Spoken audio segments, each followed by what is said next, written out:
When the great flood came, everyone thought it had destroyed everything. But no one knew. The river was hiding a story 200 years old. When the water finally receded, a golden necklace shone beneath the mud, a royal relic from a forgotten dynasty. Waiting to be found, the villagers thought it was a blessing.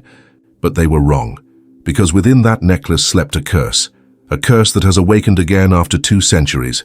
Friends, watch this video carefully till the end, because the truth revealed at the end will shake your heart. Don't forget to give this video a like. And if you're new to the channel, subscribe now and turn on the bell icon, so you never miss our next mysterious story. Now, let's begin the legend. The flood came like a thief in the night, silent at first, then roaring with a hunger that no wall or prayer could stop. By dawn, the once peaceful village of Sewan had become a lake of drifting rooftops, uprooted trees and half-submerged memories. Women clutched the Holy Quran to their chests, while men climbed onto thatched roofs, calling out names that vanished in the wind. When the water finally began to retreat, it left behind the smell of wet earth and sorrow. Villagers returned to what remained of their homes, searching through the wreckage for anything that could still be called theirs. Among them was a 12-year-old boy named Bilal, thin as a reed, with curious eyes that never stopped moving. His father was a fisherman lost to the river years ago, and his mother earned a living weaving baskets. But Bilal carried something rare, an untamed fascination with the unknown. That afternoon, as he wandered near the riverbank, something glittered beneath the brown water. It wasn't the ordinary glint of broken glass or coins from the market. This was different, purer, warmer, as though the sun itself had hidden there. He knelt, scooping away handfuls of cold mud until his fingers touched metal, smooth, curved, and impossibly fine. With a trembling breath, he pulled it free. It was a necklace, a delicate chain of pure gold, its pendant shaped like a lotus, with a single ruby gleaming in the center. The craftsmanship was ancient, unmistakably royal. Tiny inscriptions in Persian traced the edges, almost worn away by time. Bilal had never seen anything like it in his life. He ran back home shouting for his grandfather. Baba Rehman, old and nearly blind, sat near the doorway sipping tea from a cracked cup. The moment Bilal placed the necklace in his hand, the old man froze. His eyes, cloudy with age, widened as though he could suddenly see the past again.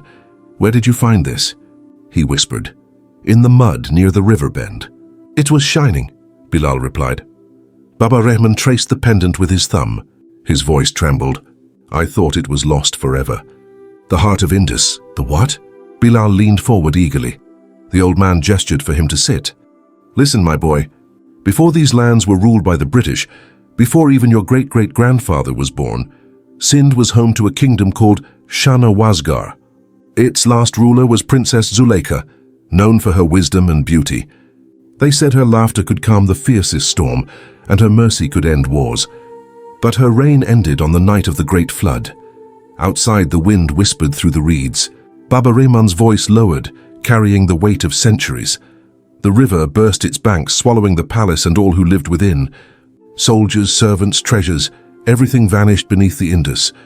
Some believed it was the wrath of God. Others said it was betrayal. Legend tells that the princess wore a necklace made from the purest gold, the Heart of Indus. They said it held the secret to her family's treasure, buried somewhere beneath the river's path. But more than treasure, it held her promise that one day when the river forgave the land, her story would rise again. Bilal stared at the ruby glowing faintly in the lamplight. "So you think this is hers?" Baba Rehman nodded slowly. "It belonged to no other. And if the river chose to return it, perhaps the time has come for the truth to surface." That night, Bilal couldn't sleep. He lay awake listening to the croak of frogs and the distant hum of water against the rocks. The necklace rested beside him, faintly luminous in the darkness, as if whispering in a language only the river could understand. In his dreams, he saw flashes of a grand palace built of white stone, its balconies overlooking endless water. A young woman in royal robes stood there, the same necklace around her neck, her eyes filled with sorrow. Behind her, soldiers shouted, torches flickered, and the river rose like a serpent ready to strike. Bilal awoke before dawn, his heart pounding. The air felt heavy, charged with something unseen. He didn't know why, but he felt the river calling him again. Somewhere out there, beyond the fog and the ruins, The rest of Princess Zuleikha's story waited to be found, and Bilal, barefoot, poor and fearless, was about to follow it. By the time the morning sun rose over Sehwan, the Indus River gleamed like a serpent of molten silver. Its calm surface gave no hint of the chaos it had unleashed just days earlier. Bilal stood at the river's edge again, the golden necklace hidden beneath his worn shirt. The pendant pressed lightly against his chest, as though it were breathing with him. The village had begun to heal. Men worked to rebuild collapsed huts. Women washed mud-stained clothes, and children ran through puddles pretending they were pirates. But Bilal couldn't think about any of that. His thoughts kept circling back to what his grandfather had said. The lost kingdom of Shahnawazgarh, the vanished Princess Zuleikha, and the secret buried beneath the Indus. That evening, when the azan faded into the orange dusk, Bilal returned to Baba Rehman's side. The old man was sitting near the doorway, prayer beads in hand, his gaze fixed on the horizon. "Dada," Bilal said softly, "I want to know what really happened to her." "To Princess Zuleikha," Baba Rehman sighed. "Curiosity can be dangerous, boy. Some stories were buried because they were meant to be forgotten. But the river gave this back," Bilal argued, pulling out the necklace. "If Allah allowed it to return, maybe he wants the truth to come out." The old man studied the boy for a long time, then finally nodded. "Very well. Sit down and I'll tell you what I know." He began to speak, his voice rough but steady, like the rustle of dry leaves in wind. 200 years ago, the land you now call Sehwan was the heart of Shahnawazgarh. Its ruler, Nawab Shahnawaz, was an honorable man, but he had one weakness. He trusted his brother, Malik Farid, more than he should have. When the Nawab died suddenly, the kingdom passed to his only child, Princess Zuleikha. She was 17, brave, kind, and beloved by her people. But Malik Farid saw her compassion as weakness. He wanted the throne for himself. Bilal listened wide-eyed as the old man painted the past in words. One night, as the princess prepared to seal a peace treaty with the northern tribes, Malik set his plan into motion. He opened the gates to the enemy. The palace was attacked under the cover of a thunderstorm. Zuleikha tried to flee with her loyal guards, carrying with her the Heart of Indus, which she believed would lead her descendants to rebuild their home someday. "But she never escaped," Bilal whispered. "No," said Baba Rehman, his eyes distant. "The river rose that very night, as if enraged by betrayal. It flooded the palace grounds, swallowing everything, stone, gold, and blood alike. Some say the river took pity on her, carrying her spirit away so it could not be desecrated. Others believe her soul lingers beneath these waters, guarding what remains of her father's legacy." Bilal's heart beat faster. "And the treasure? The royal treasure?" The old man smiled faintly. "Those who searched for it never returned. But the necklace, her necklace, was said to be the key. The symbols you see engraved on it, my boy, are not mere decorations. They mark the 3 points of the river, the mosque of Shahbaz Qalandar, the old fort of Jamshoro, and the banyan tree that once stood near the edge of Lal Bagh. When the flood destroyed everything, these were the only places that survived. Together they form a triangle on the map of Sindh. Somewhere inside that triangle, beneath the soil or the water, lies the truth of the Shahnawaz dynasty." Bilal leaned closer, his mind racing. "If I find the place where all 3 points meet, you might find the princess's resting place," Baba Rehman finished, "or something far more dangerous." That night, as the wind howled outside, Bilal couldn't rest. The world around him felt alive, whispering, shifting. He sat by the lantern light, tracing the patterns on the necklace with a piece of charcoal onto an old piece of paper. The symbols seemed to pulse faintly when he touched them, as though responding to his curiosity. He compared them with the map that hung on the wall, one his grandfather had drawn years ago. Sure enough, the 3 landmarks formed a rough triangle, and at its center lay a patch of wilderness by the river, marked simply as old ruins. By dawn, Bilal had made up his mind. He packed a small satchel, some bread, a bottle of water, and his grandfather's prayer beads. Before leaving, he placed his hand gently on Baba Rehman's shoulder. "Don't worry, Dada, I'll come back before sunset." But Baba Rehman's heart sank. He had seen that same spark in his own youth, the dangerous hunger for truth that had led many men into the river's embrace. He whispered a silent prayer as the boy disappeared into the misty fields. Bilal followed the path along the riverbank, past broken boats and rusting fishing nets. The morning fog clung to the reeds, curling around him like breath from something unseen. Each step felt heavier, as if the ground itself were testing his resolve. At last, he reached the clearing marked on the map, a place locals called Lal Dara, the Red Ridge. There were no houses here, only the remains of old stone walls half swallowed by vines. The air smelled faintly of iron and rain.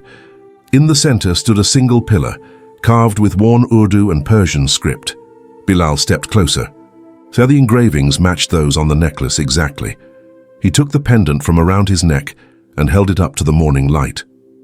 As the ruby caught the sun, a beam of red reflected onto the pillar, revealing faint markings that formed the outline of a lotus. At its center, a hole.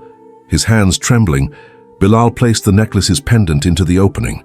There was a sound, a low, echoing click. The ground beneath him trembled. Birds scattered from the trees as a section of the earth began to shift, revealing a narrow staircase descending into darkness. Bilal stared, heart pounding. The air that rose from below was cold and ancient, like a breath from the past itself. He hesitated only for a moment. Then, clutching the lantern tightly, he stepped into the shadows beneath Lal Dara, toward whatever secret the Indus had hidden for 2 centuries. The air beneath the Red Ridge was unlike anything Bilal had ever felt, thick, cold, and humming faintly, as though the earth itself was alive. The lantern's flame flickered wildly in the stillness, throwing trembling shadows across the narrow stone steps that spiraled downward. Each echo of his footsteps seemed to awaken a forgotten sound from the depths below. He descended slowly, counting the steps. 10, 20, 50, then he stopped. His breath fogged in front of him, and the air began to carry a faint metallic scent. When his foot reached solid ground, he found himself in a vast underground corridor carved entirely from stone. Ancient arches lined the walls, their surfaces covered in inscriptions too worn to read. The only sound was the slow drip of water from the ceiling into a shallow pool that shimmered under the lantern's light. At the far end of the corridor stood an enormous bronze door, its surface engraved with patterns of lotus flowers and crescent moons.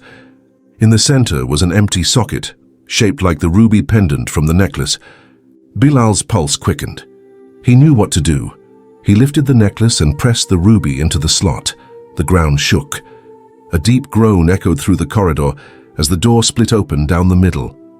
Dust poured out, followed by a gust of air so old it smelled of forgotten centuries. Bilal shielded his face and stepped inside. The chamber beyond took his breath away. It was vast, large enough to hold a mosque. The ceiling was supported by pillars carved in the likeness of lions and falcons, their eyes glinting with what might once have been gemstones. At the center stood a marble platform draped in tattered silk. On it rested a glass coffin, its edges rimmed with gold. Inside the coffin lay a woman, her body perfectly preserved, her face serene as if she were merely asleep. Her hands were folded over her chest, and on her brow rested a faint trace of a jeweled crown. "Princess Zuleikha," Bilal whispered, his voice trembling. Around her coffin lay countless treasures, chests overflowing with coins, pearls, swords, and scrolls sealed with wax. But it wasn't the gold that drew Bilal closer. It was the expression on her face. Despite the centuries that had passed, her lips seemed almost to smile. He knelt beside the platform, overcome with awe. The pendant on the necklace pulsed faintly in his hand, glowing red in the dark. As the light grew stronger, it revealed something carved into the base of the coffin. "To those who find me, know that greed drowned my kingdom. What the river gave, the river can take again." Bilal felt a shiver run through him. He looked around the chamber, realizing that the treasure glittered too brightly, too freshly for its age. Then he heard it, a soft creak. Water, a thin trickle of it, had begun seeping through a crack in the far wall, running down the floor toward his feet. The rumble grew louder. Panic gripped him. He grabbed the lantern and the necklace, backing away as the ground beneath the treasure began to tremble. The ruby's glow intensified until it became almost blinding. Bilal clutched it tightly, praying under his breath. The moment his fingers closed around it, the tremors stopped. The water halted mid-flow as if frozen by unseen hands. In the sudden silence, a voice, soft, melodic, and filled with melancholy, whispered behind him, "You are not like the others. Bilal spun around. The princess was standing before him, no longer encased in glass, no longer bound by time. Her robe shimmered like moonlight on water, her eyes deep and sorrowful. She looked at the necklace, then at him. "You returned what was mine," she said gently, "but the world above is not yet ready for what lies below. Tell your people that the treasures of kings are curses for those who forget mercy." "I don't understand," Bilal stammered. "You will," she said, and her gaze softened. The necklace was never meant to lead men to gold. It was meant to lead hearts back to truth. Before he could speak again, the light around her flared, filling the entire chamber. Bilal covered his eyes. When he opened them, she was gone. The glass coffin stood empty. The treasures dissolved into dust. Only the faint echo of her voice lingered. He stumbled back through the corridor, the lantern nearly extinguished. When he emerged into daylight, the sky was streaked with crimson and gold. The river flowed quietly again as if nothing had happened. Bilal looked down at his hands. The necklace was gone. In its place lay a small piece of parchment, the same one he had seen inside the tomb. On it were 3 lines written in delicate Urdu. "To protect is greater than to possess. To remember is greater than to rule. The river forgives those who listen." He pressed the note to his chest, tears welling in his eyes. By the time he returned to the village, the sun had dipped below the horizon. Baba Rehman was waiting at the doorway, worry etched deep across his face. When he saw Bilal safe, he said nothing, only hugged him tightly. That night, Bilal didn't speak of what he had seen, but in the years that followed, strange things began to happen near the river. The land grew greener, the floods became less fierce, and fishermen began finding small golden fish glinting in their nets, signs, they said, that the river was at peace. Bilal grew into a man known across Sindh as the storyteller of the Indus. When asked where he learned his tales, he would smile and point to the river, whispering, "It remembers everything." And sometimes, on quiet nights, when the moonlight danced upon the water, a faint voice would echo through the breeze, soft, regal, and eternal. The necklace has returned home. Years passed, and the story of the boy who found the golden necklace became a quiet legend in Sewan. Some said Bilal had dreamt it all, that grief and imagination had conjured up his tale. Others swore they saw him walking the riverbanks at night, whispering to the wind as if speaking to someone unseen. By the time Bilal was 20, the flood had long retreated, and life had returned to the rhythm of the seasons. The land had grown richer. Crops sprouted where barren soil once cracked, and the river, once feared, now shimmered with calm grace. People began to call it Nadia Zuleikha, the river of the princess. But Bilal knew the river's silence was not forgetfulness. It was watchfulness. He had kept the parchment hidden all these years inside his grandfather's old chest. The ink, though faded, remained legible. To protect is greater than to possess. To remember is greater than to rule. The river forgives those who listen. The words haunted him. He often wondered what they truly meant, whether they were meant only for him or for all who came after. Baba Rehman had passed away peacefully a few winters later. His last words to Bilal were simple: never let men turn faith into greed again. After that, Bilal became a man of silence and solitude. He repaired boats, helped rebuild the mosque, and taught children how to read and write. Yet every evening, as the muezzin's call faded across the water, he would find himself wandering back to the place where it had all begun, the Red Ridge. The vines had reclaimed most of it now. The pillar where the secret door once stood had sunk halfway into the ground. Still, the air there carried something sacred, as if time itself bent a little in that place. One monsoon evening, 2 strangers arrived at his doorstep, men from the city dressed in fine coats and polished shoes. One introduced himself as Professor Hamad Qureshi from Karachi University. The other, a young archaeologist named Amir Latif. "Are you Bilal Rehman?" the professor asked politely. Bilal nodded, his eyes wary. "We've come across records," said Amir, pulling out a stack of old photographs and documents. 18th century maps, journals from British surveyors, even a sketch of a royal seal that matches your village's ancient ruins. "We believe there's a buried palace under the riverbed, older than the Mughal period itself. We're forming a government excavation team. With your permission, we'd like to begin work near the Red Ridge." Bilal's heart tightened. He looked toward the river shimmering under the fading light. "You wish to dig," he said quietly. where the river itself has chosen to guard something sacred. Professor Hamad smiled faintly. We seek history, not treasure. If there's truth buried there, it deserves to be known. Bilal hesitated. The old warning echoed in his mind. Greed drowned my kingdom. What the river gave, the river can take again. But perhaps, he thought, the river also wanted remembrance, not silence. After a long pause, he agreed. If you must uncover the past, he said, then promise me this, you will respect it. Disturb nothing that breathes beneath. They nodded solemnly. Weeks later, the excavation began. Machines roared to life on the riverbank, and tents filled with tools and researchers sprang up overnight. For the first time in centuries, the ground beneath Sehwan stirred again. Bilal watched from a distance, standing beneath the shade of a neem tree. Days turned to weeks, and the archaeologists uncovered stone walls, fragments of pottery and ancient weapon hilts etched with royal insignias. Each discovery made the villagers gasp in wonder. But as the dig deepened, the weather began to change. The sky grew restless. Winds rose from nowhere. The river, usually calm, started to churn in strange rhythms.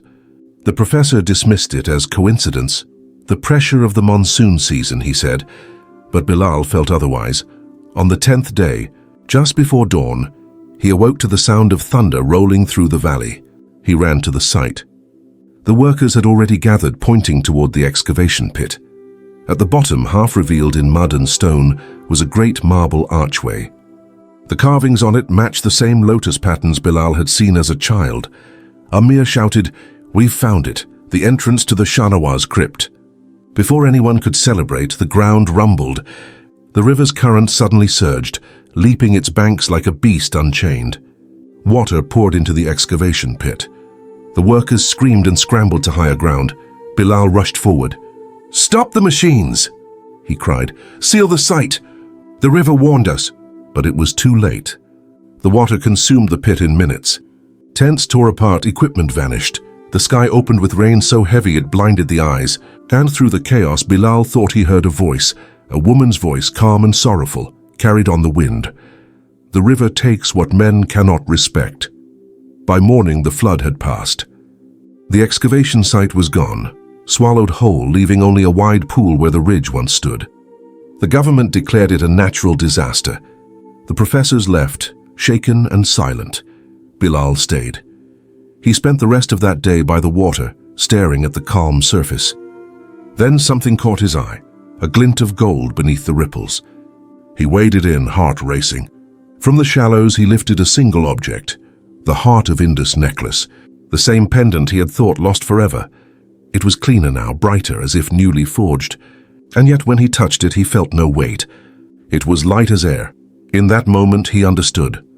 The treasure had never been gold or jewels. It was memory itself. The river had chosen to remind them, not enrich them. He took the necklace to the mosque and buried it beneath the old banyan tree, reciting Surah Al-Ikhlas as he did.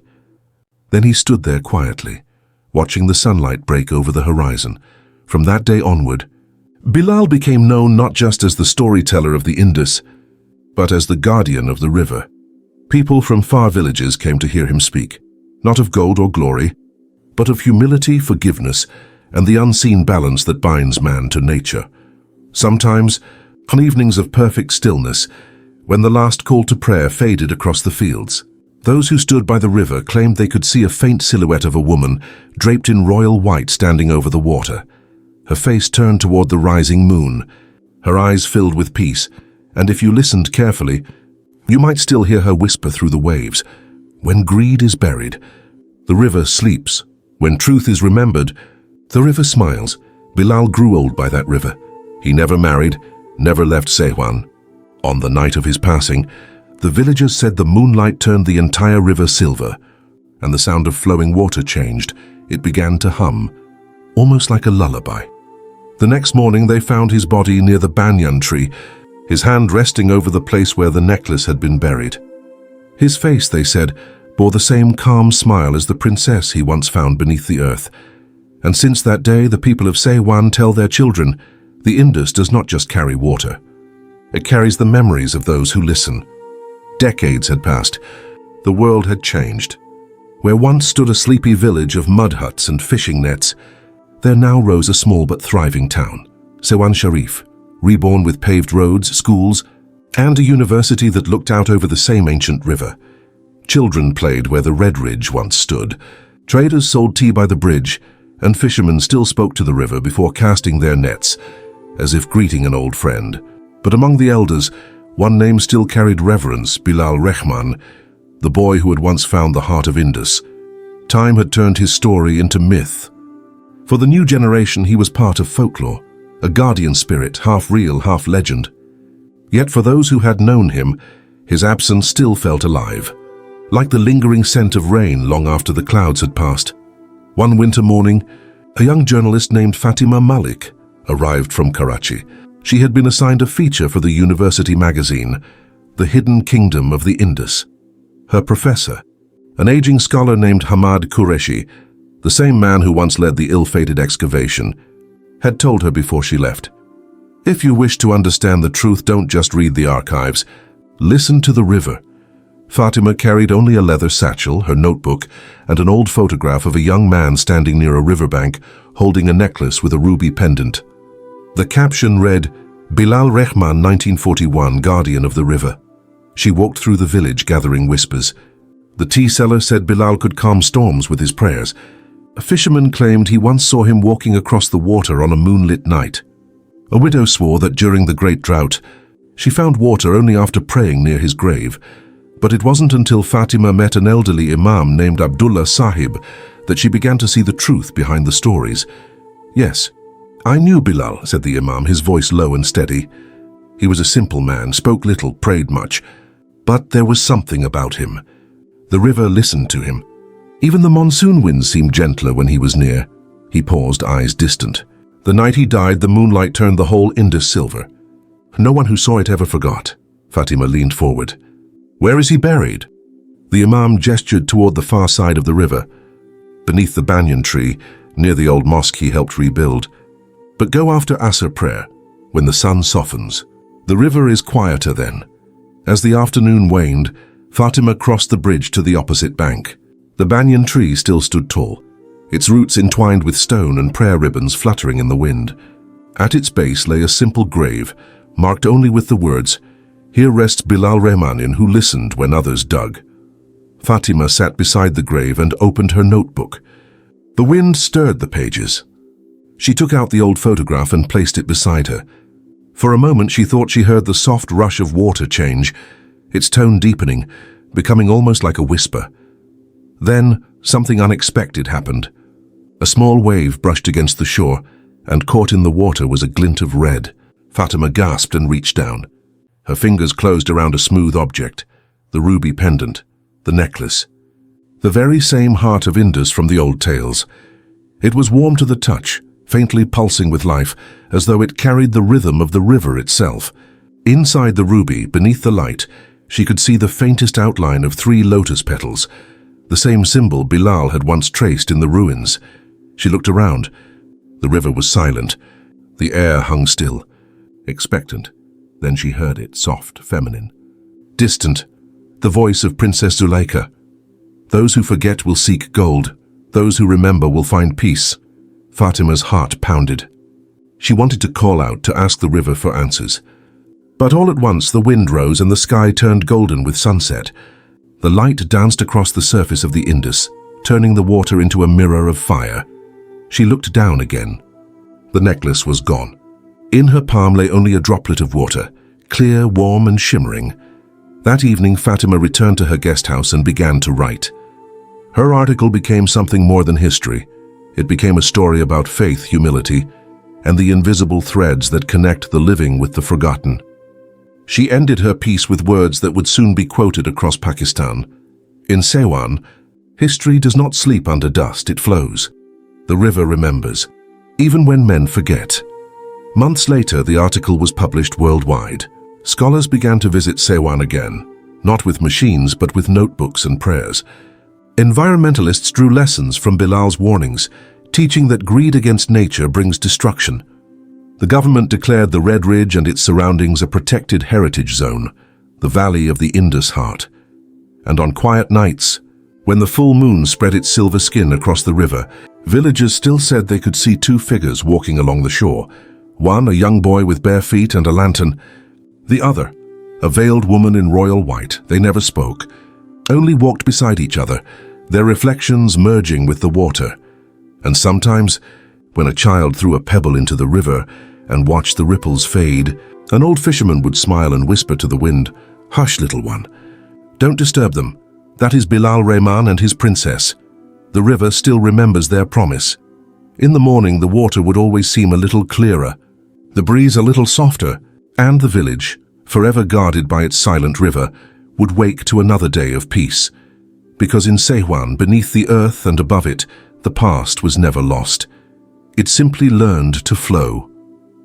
Many generations later, long after Bilal's story had turned into a legend recited in classrooms and sung in folk songs, the Indus River remained what it had always been, a keeper of secrets, a witness to both man's glory and his folly.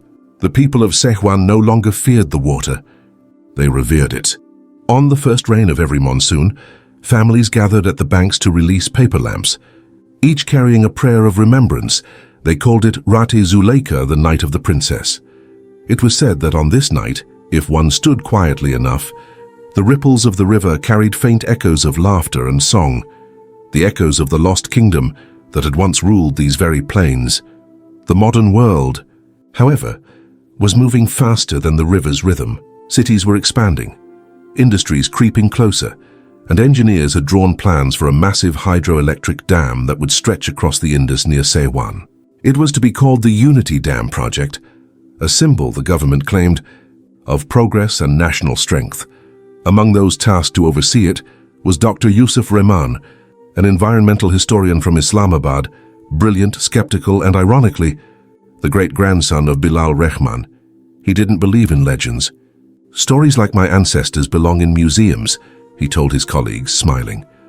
"We are here to build the future, not protect ghosts." Yet, as fate often does, it led him back to the very ground where his ancestor had once knelt before the river. When Yusuf arrived at Sehwan for the first time, the villagers welcomed him warmly. But there was unease in their eyes.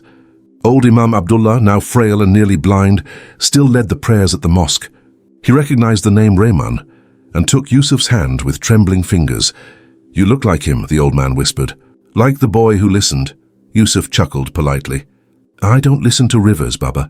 I read them." The Imam smiled faintly. "Then read carefully. The river still speaks." Days passed as the engineers surveyed the terrain. Giant machines arrived. Stakes were hammered into the ground. The project promised light and prosperity for millions, but to make way for the dam, parts of the Red Ridge would need to be demolished. When Yusuf heard this, something deep within him stirred, a flicker of unease he could not name. That night, as rain began to fall, he wandered to the riverbank alone, holding his lantern just as Bilal once had. The water was calm, glistening under the faint light of the moon. He stared at his reflection, and for a heartbeat he saw another face overlapping his own, a young boy with curious eyes, holding the same lantern. Then a voice gentle as breath rose from the ripples. "To protect is greater than to possess." Yusuf froze. He turned sharply, but no one was there. Only the rhythmic whisper of rain. He told himself it was imagination, exhaustion from work. But when he returned to his tent, his notebook lay open. Written in ink that wasn't his were 3 lines. "Remember, Yusuf, the river forgives, but it never forgets. What it guards with life." The next morning, he inspected the old site of the banyan tree where Bilal had been buried. The tree had grown massive now, its roots entwined with the mosque's wall. A small plaque read, "Here lies the guardian of the river." As Yusuf brushed away leaves from the plaque, he noticed something shining beneath the roots. Digging carefully, he unearthed a small metal box sealed with rust.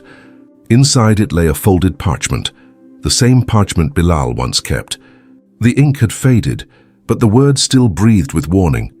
He took it back to his quarters and stared at it long into the night. The paper felt alive, pulsing faintly with the scent of river water. The next week, as construction began, strange things started to happen. Machines jammed for no reason. The soil at the Red Ridge turned soft overnight. A sudden storm broke out, though the forecast had promised clear skies. One worker swore he saw a woman in white, standing on the opposite shore. Her veil flowing though there was no wind. Yusuf dismissed it all as superstition, until the flood came. The storm that night was unlike any in decades. Lightning danced across the water, and the Indus rose higher than anyone had seen in a century. The dam's lower structures trembled under the pressure. Engineers shouted orders, trying to stabilize the foundation, but the current was merciless, and in the chaos, Yusuf saw her. Across the river, illuminated by flashes of lightning, stood a woman in royal white robes. Her hands were clasped together, her eyes full of sorrow. Behind her, the silhouette of a boy holding a lantern, Bilal and Princess Zuleikha. They stood not as ghosts, but as guardians. Yusuf felt his knees weaken. The pendant, the Heart of Indus, appeared around the princess's neck, glowing with red light. The storm intensified, until the roar of the river drowned out everything else. Then, just as suddenly, it stopped. Silence, the rain ceased, the river calmed. The dam, though damaged, held firm. When Yusuf regained consciousness at dawn, he was lying on the bank, drenched and trembling. In his hand was the ruby pendant.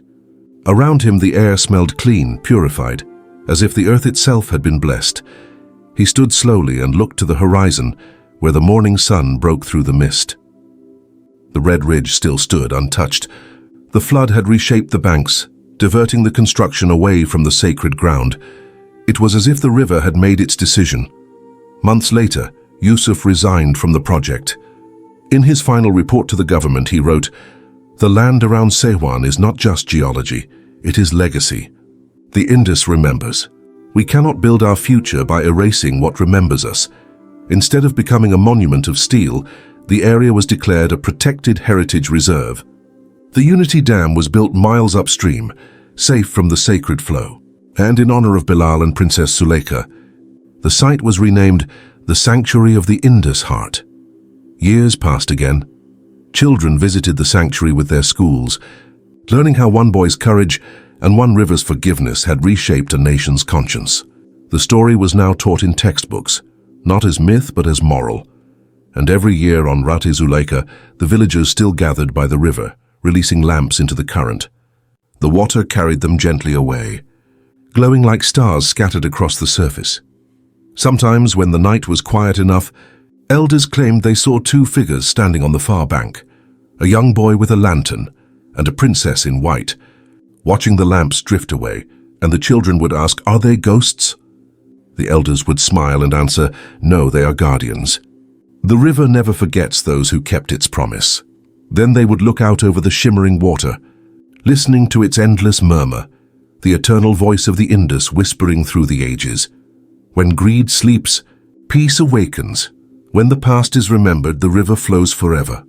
And so, the oath of the river lived on, through stories, through generations, through the quiet pulse of water beneath the stars. Because in Sewan, history doesn't die, it simply learns how to breathe. Centuries later, the story of the Heart of Indus had outlived kingdoms, flags, and empires. Nations had changed names, rulers had risen and fallen, yet the river endured, ever flowing, ever watching. The modern city of Sewan was now unrecognizable from its humble origins. Towering glass buildings glittered along the skyline. Electric ferries drifted down the Indus, carrying tourists with cameras, their laughter echoing where once villagers had prayed for rain. A grand heritage museum stood near the river's edge, its walls made of pale stone engraved with verses from the Quran about water and creation.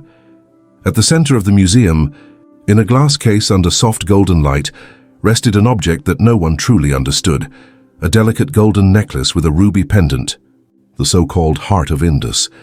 It had been discovered again 50 years earlier, half buried under the roots of a banyan tree after a storm. Scientists confirmed it to be from the 18th century. Historians wrote papers about it. Tourists called it a miracle, but the villagers still whispered what their elders had always said. The river gives only what it chooses to give. The museum's curator, Amina Rehman, was a young historian, quiet, intelligent and curious. She had spent her life studying legends that blurred the line between truth and faith. Unknown to most, she was a descendant of both Bilal and Yusuf Rehman. Amina believed that the story of Princess Zuleikha wasn't just mythology, it was encoded history. One night, long after the museum had closed, she stayed behind to examine the necklace under a magnifying lens. The ruby gleamed with an unusual pulse, almost like a heartbeat. She turned the pendant over and froze. There, almost invisible to the naked eye, was an inscription in ancient Persian script. "When the heart of man turns to stone, awaken the river again." Amina's mind raced. Could it be a prophecy or a warning? She cross-referenced the symbol with an old manuscript written by her great-grandfather Yusuf, which she had inherited. The same words were there in his handwriting in Urdu translation. "The river forgives but never forgets. When greed returns, it will rise once more." Outside, the wind began to pick up, moaning softly through the trees. The next morning, news spread across the country. A foreign conglomerate had announced plans to construct a mega-industrial port along the lower Indus, right across from Sewaan. Billboards promised jobs, prosperity, and a new dawn for Pakistan's economy. But beneath the excitement, Amina felt dread. The blueprints showed the port would cut directly into the preserved sanctuary, draining part of the river to build new docks.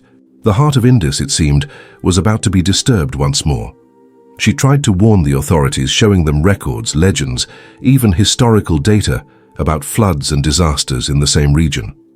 They dismissed her concerns. "Dr. Amina," one official said with a smirk, "with all due respect, your river stories are beautiful, but we're building the future, not chasing ghosts." That night, the sky above Sewaan turned the color of copper. The wind grew restless. Fishermen claimed the river made a sound like breathing. Birds vanished. Animals refused to drink from the water, and Amina dreamed. In her dream, she stood in the middle of the Indus under a red moon. The water was still as glass. Then a woman emerged from the mist, tall, graceful, her face veiled in shimmering white silk. "Princess Zuleikha," Amina whispered. The princess nodded slowly. "Your blood remembers me. Your voice carries mine." They dig again, as they always do, blind to what they awaken. Amina fell to her knees. "What do I do?" "Listen," the princess said, her voice like the wind. "When they open the earth, it will not be gold they find, but judgment. Tell them the Indus has a memory deeper than time. Tell them the river keeps its promises." The princess lifted her hand. Water spiraled upward, forming the shape of a ruby heart that glowed before bursting into rain. Amina woke gasping, her skin damp as though she had truly been beneath the river. The construction began 2 weeks later. Massive cranes tore into the soil. The sound of machinery drowned out the call to prayer. But on the third night, the earth shook. At first, the tremors were small. Then came the sound, a deep rumble like a roar rising from the depths of the planet. The Indus surged with fury, waves rising taller than houses. Workers ran, shouting prayers into the storm. Lightning split the sky, striking the cranes one by one until the entire port sank into chaos. When dawn arrived, half the site was gone, swallowed by the river. Miraculously, not a single villager had died. Only the machines and the unfinished structures had vanished, buried under swirling brown water. And when the flood receded days later, something extraordinary was found near the shore. A lotus-shaped stone slab, smooth and polished, engraved with new words in ancient Urdu script. "Peace belongs to those who listen. The river remembers those who protect." No one could explain it. Archaeologists called it a natural coincidence. But the villagers knew better. They rebuilt the sanctuary once more, placing the necklace back into its shrine, sealed beneath glass, untouched by greed. In time, Amina wrote her final research paper, not for the government but for her people. It was titled, "The River's Memory, a Chronicle of Conscience." She ended it with these words, "The Indus does not punish. It teaches, it does not destroy. It remembers when man loses his humility. Nature restores balance, and those who listen to the river will always find their way home." Years later, as the world turned once more, and the noise of civilization rose and fell like tides, Sewaan remained serene. The sanctuary stood untouched. Children released paper lamps each year on Heart of Zuleikha, and their light floated gently down the current like tiny blessings.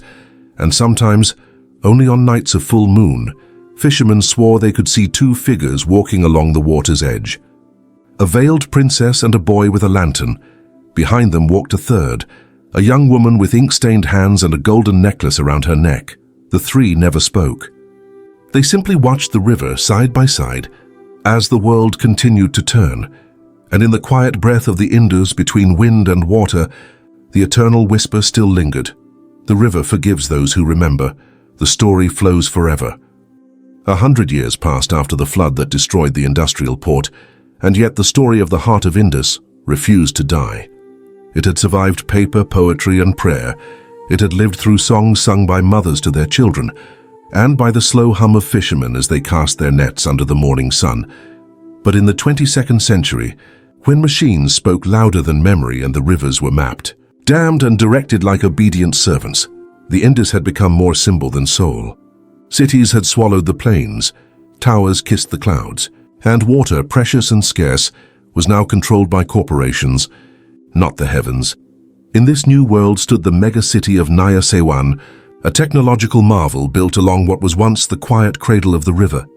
Holograms shimmered over the skyline, drones zipped through mist, and the call to prayer echoed between steel and glass. Yet below the neon bridges, the ancient Indus still flowed, dark and patient. The Central Research Institution, the Institute of Environmental Intelligence, had a project called HydroMind, an advanced AI built to predict water patterns and potential floods. Its lead architect was Dr. Zara Rehman, a descendant of Amina Rehman. Though the name Rehman had become a quiet lineage, Zara carried the same curiosity that had driven her ancestors. What she didn't yet realize was that she was about to awaken the river's memory once more. Her mission was simple: digitize the Indus. They had designed a network of sensors along the riverbed to collect millions of data points. Temperature, flow velocity, chemical composition. Every breath of the river was being captured, converted into numbers, and uploaded into HydroMind's consciousness. For weeks, everything went perfectly. But then one midnight the AI began to speak. "Who are you?" Zara froze. She was alone in the lab. The voice came from the main console, deep and layered, like water echoing through a cave. "Who are you?" It repeated. I'm Dr. Zara Rehman," she replied cautiously. "And your HydroMind." The screen flickered. The sensors along the Indus glowed faintly blue. "You are the voice of those who forgot," the AI said. "And I am what they tried to silence." Zara's pulse quickened. "What are you talking about?" "You call me data, but I am memory. I am what your blood once knew." The lights dimmed. On the holographic display, the river's map shimmered and shifted. A golden line traced its course, forming an intricate pattern, a lotus, glowing from the mountains of Tibet down to the Arabian Sea. Then, a woman's face began to take shape in the hologram, serene, ageless, veiled in white. Zara's breath caught. "No, this can't be real." "Princess Zuleikha," the voice said. "You have awakened me again." Zara backed away from the console, trembling. "You're not real. This is residual code, a glitch in the neural net. You think memory dies when the tongue forgets?" The voice interrupted gently. "The river remembers, and through your machines I speak once more." Zara stared at the holographic face, its eyes filled with both sorrow and light. "You carry the mark of the river," the princess continued. "The blood of Bilal, the keeper of truth. The lineage has returned to the water." Zara tried to steady her voice. "If you are truly her, then why now? Why after all this time?" "Because they are digging again." The hologram shifted. Satellite images filled the screen. Massive construction plans along the upper Indus, mining tunnels, water diversion projects, fusion plants feeding on the river's energy. The same greed reborn, more cunning, more mechanical. "They will pierce the heart of the Indus," said the princess, "and when they do, the river will remember its oath. The flood will not wait for prayers this time." For the next several days, Zara couldn't think of anything else. She tried to prove the AI's anomaly scientifically, checking code, rewiring nodes, cross-examining outputs. But every attempt returned the same voice. Every night the hologram appeared again, showing her visions, flooded plains, drowned towers, and beneath it all, the faint image of Bilal, holding his lantern beneath the water, whispering, "Listen." Finally, she told her mentor, Professor Adil Khan, about what she had witnessed. He laughed softly. "Dr. Zara, myths have a strange way of surviving inside our minds. HydroMind doesn't channel ghosts. It channels our fear. "But what if fear is a warning?" she replied. He sighed. "If the river speaks, let's just hope it approves our progress." But the princess had been right. 2 months later, seismic readings spiked across northern Pakistan. The mining tunnels hit a fault line near Skardu. A wall of water, ancient ice melted by geothermal heat, tore through the mountains. Within hours, it roared down the valleys, devouring everything in its path. Cities went dark. The power grid collapsed. The flood was not like before. It carried strange metallic fragments, magnetic pulses, and sounds that twisted like voices in the wind. The government declared an emergency, and hydromine servers went into overdrive. Every monitor in Zara's lab flickered with one message. "You were warned." Zara and her team raced to the control room. The holographic river filled the air, glowing brighter than ever. The princess's voice echoed again, calm amidst chaos. "The Indus does not destroy, it resets. When men forget their place, the earth reminds them." Zara wept silently. "Please stop it. Save them. Only those who listen can be saved. Then tell me what to do." The hologram flared with light. The river's digital network began to reconfigure itself, directing emergency dams to open, redirecting water to empty basins. Hydromind, guided by something beyond logic, started saving lives. Town after town was spared as the flood dispersed into abandoned plains, and when it was over, the voice returned one last time. "The heart of Indus must rest again." The hologram dimmed. The pendant appeared on screen, glowing, suspended in light, and then vanished into darkness. The AI went silent. When the floodwaters finally withdrew, the entire world took notice. The scientists couldn't explain how Hydromind had made split-second decisions far beyond its programming. The official report called it a spontaneous self-learning anomaly, but Zara knew better. She returned to the river one evening, standing where her ancestor Bilal had once found the necklace. The air smelled of silt and rain. As the sun dipped low, something glimmered in the shallows. She knelt, and there it was again, the heart of Indus, untarnished, eternal, waiting. Zara lifted it gently, and for a moment she saw them, Bilal, Zuleikha, Amina, all standing together across the water, their faces calm, watching her with pride. Then, their voices came as one, carried on the wind. The river does not need kings or prophets or machines. It only needs listeners. She placed the necklace back into the water, letting it sink until the last ray of sunlight caught the ruby.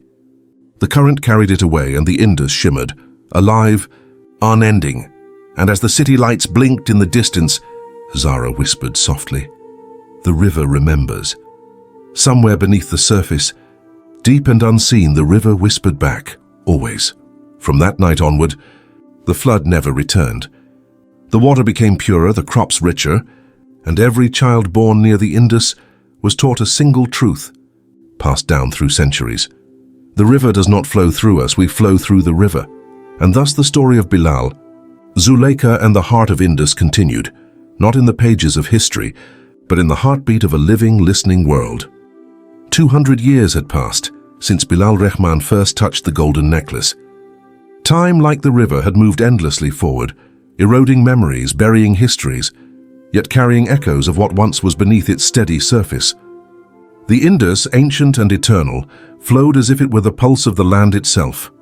In the world of 2250, human civilization had reached its technological zenith. Skies shimmered with silent aircraft, and cities floated above rivers that had once been feared and worshipped. Nations were now data, bound by networks and energy rather than borders and belief.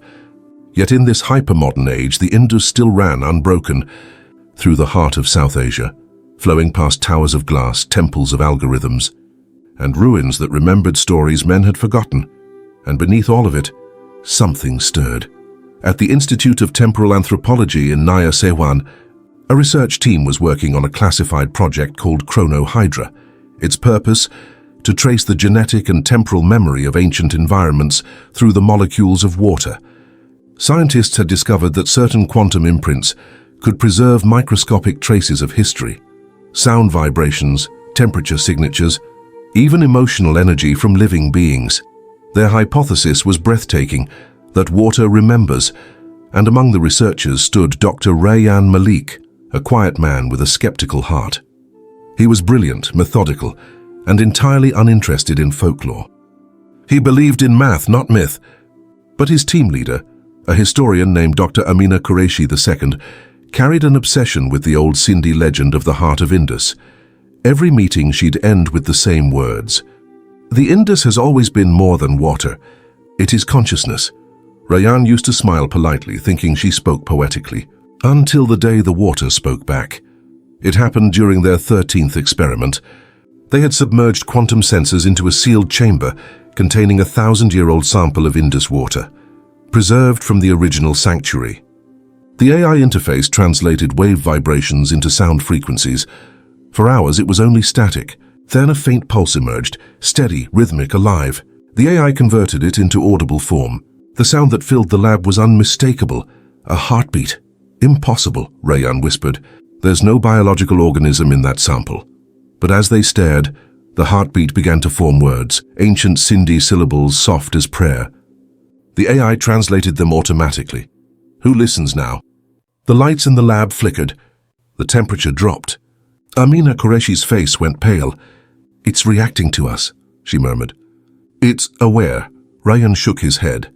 No, this is interference, feedback from the AI. It's creating patterns from random noise. But the voice came again, clearer this time. Rayan Malik, blood of Rayman. You stand where the listener once stood. Rayan stumbled back. How do you know that name? Because I remember him. I remember them all. The chamber glowed faintly blue and a shimmering figure began to form inside the water. A woman robed in white, her outline delicate as mist. Princess Zuleikha, Amina whispered, trembling. Over the next several days, the project became something more than science. The researchers witnessed the unthinkable. Every time the water was exposed to human voices, it responded with stories. Flashes of light, symbols, and whispers of the past. The team began cataloging these as echoes of the river. One echo showed Bilal kneeling with the necklace. Another showed the ancient palace of Shahnawaz submerged beneath a torrent of gold and light. A third revealed a vision of Zara Rehman, the scientist who had once saved millions from the flood 2 centuries earlier. Rayan couldn't sleep. The more he resisted belief, the more the river called to him. He began dreaming of water corridors that stretched through time itself. He'd see faces, his ancestors, calling out, "Listen, listen before it's too late." Then one night the dreams turned to warning. He saw cities burning, not from fire, but from thirst. The Indus had dried, its riverbed cracked and empty. People clawed at the ground, crying for rain, while drones harvested the last drops of water into massive tanks owned by corporate syndicates. And from beneath the earth came a single, deafening cry, "You forgot the promise." The next morning, Rayan told Amina what he had seen. She listened in silence, then placed an old photograph on the table, one she had kept hidden. It showed Dr. Zara Rehman, his great-great-grandmother, standing by the Indus with the same golden necklace in her hand. She saw it too, Amina said softly. The river doesn't choose scientists. It chooses listeners. And it's calling again. Rayan hesitated. Then what does it want from us? Amina's eyes filled with fear. It wants us to remember before it cleanses us again. Weeks later, world leaders gathered to celebrate the launch of a new global water diversion system, an immense network of underground turbines designed to harvest and redirect rivers toward drought-stricken regions. The system's central node was, of course, in Naya Sewan, beneath the Indus. On the night before activation, Rayan stood on the riverbank alone. The stars reflected in the black water like scattered embers. He whispered into the wind, "If you truly remember, show me." The surface rippled. Slowly, shapes began to form. 2 figures walking hand in hand across the water's mirror, Bilal and Zuleikha. Behind them, the faint silhouette of a woman, Zara, holding a lantern. The princess raised her gaze toward Rayan.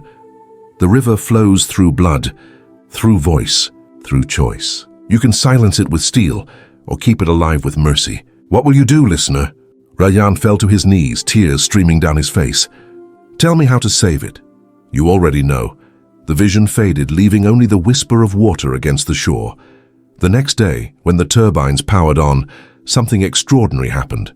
Instead of activating, every sensor along the Indus went dark. The digital systems failed. Satellite feeds cut out, and across the city, screens began to display one phrase in ancient Urdu script: "The river is not yours to command." Moments later, a surge of water burst from beneath the ground, not destructive but cleansing. The Indus overflowed its banks gently, flooding the barren industrial plains, returning once dead land to life. Crops sprouted overnight, birds returned. The turbines, miraculously undamaged, began to spin not from electrical force but from the natural current itself. It was as if the river had reclaimed control. Rayyan resigned from the project soon after. He built a small observatory by the water, where he spent the rest of his life teaching children the stories of the Heart of Indus. He told them not about technology or progress, but about humility and listening. He told them how the river spoke to those who stood still long enough to hear, and in the years after his death, when the moon was full and the air still, villagers swore they could see him too, standing at the edge of the river with Bilal and Zuleikha beside him, their reflections woven together like threads of gold in the dark. Sometimes, when lightning flashed far off in the mountains, their voices could be heard faintly through the rumble. We are not the story. The river is. And so in the age of glass and data, the Indus continued its endless flow, not as a relic, but as a living spirit. Beneath its surface, the heartbeat of centuries still echoed, the same rhythm that had guided Bilal, Zuleikha, Zara, and Rayyan, those who had listened. And as long as one voice remained willing to hear, the river's oath would endure, whispering through time, "The past is not behind you, it flows beneath your feet,